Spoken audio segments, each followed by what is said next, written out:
All right, we begin this broadcast with a tweet from the Indian Prime Minister Narendra Modi, his first reaction to the election results. The Prime Minister has tweeted, and I am quoting him, "People have placed their faith in NDA for a third consecutive time. This is a historic feat in India's history. A bow to the Janta Janardan for this affection and assure them that we will continue the good work done in the last decade to keep fulfilling the aspirations of people. I also salute all our workers for their hard work. Words will never do justice to their exceptional efforts." So this is the first reaction from the Indian Prime Minister as we await the counting of the results. And this is BJP headquarters in Delhi. They are awaiting the Prime Minister to arrive there at the BJP headquarters. And he had already tweeted, I'm just going to read it again, what the Prime Minister had tweeted. He says, "People have placed their faith in NDA for a third consecutive time. This is a historical feat in India's history. I bow to the Janta Janardan for this affection and assure them that we will continue the good work done in the last decade to keep fulfilling the aspirations of people. I also salute all our workers for their hard work. Words will never do justice to their exceptional efforts." And on your screens, just a moment ago, those are images from the BJP's headquarters in New Delhi. Hundreds of BJP workers and supporters have gathered and they are awaiting the Prime Minister Narendra Modi to arrive at the headquarters and address them.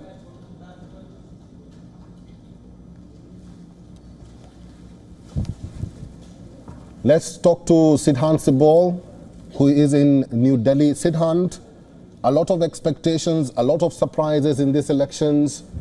We see BJP workers are waiting for their Prime Minister to address them at the BJP headquarters. What can you tell us?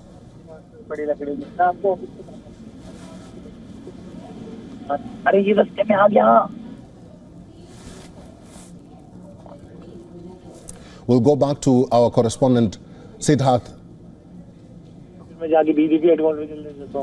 All right, we'll just go back to our correspondent, Siddhant Sibol. We will ask him what is happening in New Delhi, and what you see on your screen right now are BJP party workers and members who have thronged the BJP headquarters. They are waiting for Indian Prime Minister Narendra Modi to reach the headquarters and address them.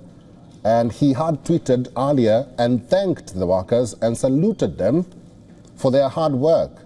And he says that words will never do justice to their exceptional efforts.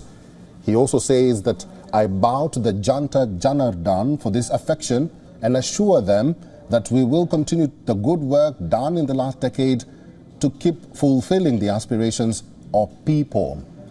Siddhant Sibol is our correspondent in New Delhi. Siddhant Sibol, these elections have proven to be a surprise for many people, including Indians themselves.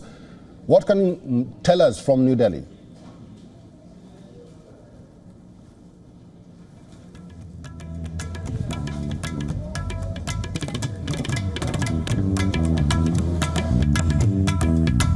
And get our principal diplomatic correspondent, Siddhant Sibol, once again. We're now being joined by our correspondent, Dharamjot Kaur, in the newsroom. Uttar Pradesh was the state that pulled a surprise in this election. It is one of the biggest vote bank states in the country. What impact has UP created in the future of Indian politics, DJ? Well, Eric, a very unprecedented mandate as far as the state of Uttar Pradesh is concerned. UP has 80 out of 543 seats in the lower house of the parliament, which is the single largest representation that any Indian state has. So the fact that there's a split mandate that we're seeing right now, even though vote counting is still underway at the moment, it's been an entire 12, 13 hours since counting began, and the numbers have been pretty much consistent. We have the Bharatiya Janata Party at around 32, 33 seats, flipping between those two numbers. And we have the Samajwadi Party, which is part of the India bloc, the opposition alliance, standing at 38 seats, as compared to the 5 seats that they had in 2019. So a massive, victory in terms of how the Samajwadi Party has clawed back its way into power and ensured that the party sees its old glorious days of, the other family maintaining its stronghold in what used to be Samajwadi Party bastions in the state of Uttar Pradesh. Interestingly, when the numbers are clubbed with the International Congress, who has 6 seats, leading at 6 seats at the moment, the numbers go way above 41 and 42, which crosses the halfway mark for the opposition and not for the ruling party.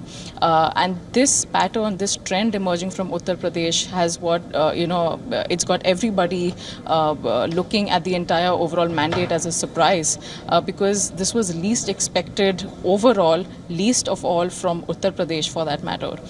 So very interesting numbers coming out from one of the states that is considered a key part of the Hindi heartland, and a state that the ruling Bharatiya Janata Party was very sure that they have a good stronghold over, given the past numbers.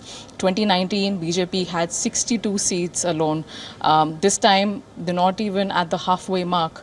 So a big shocker for the ruling party over there, Eric. Dharamjot, how do the other states of Delhi and Haryana look like as the counting draws to a close? Will they pull a surprise as well? Well, Delhi is very much in line with its past trends, Eric.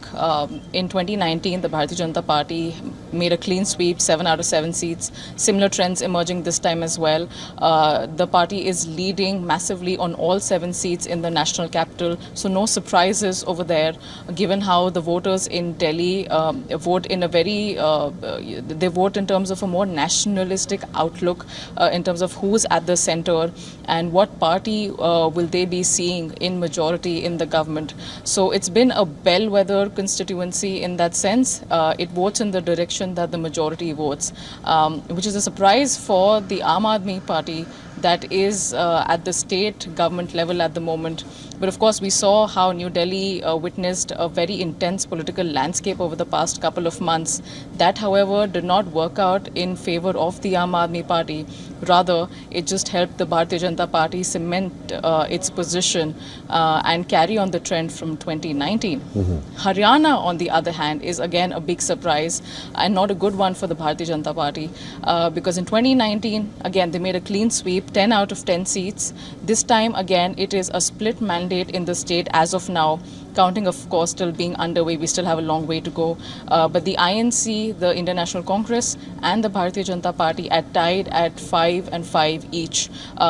Congress already has won a state and it's leading in 4. The Bharatiya Janata Party is leading in 5 at the moment.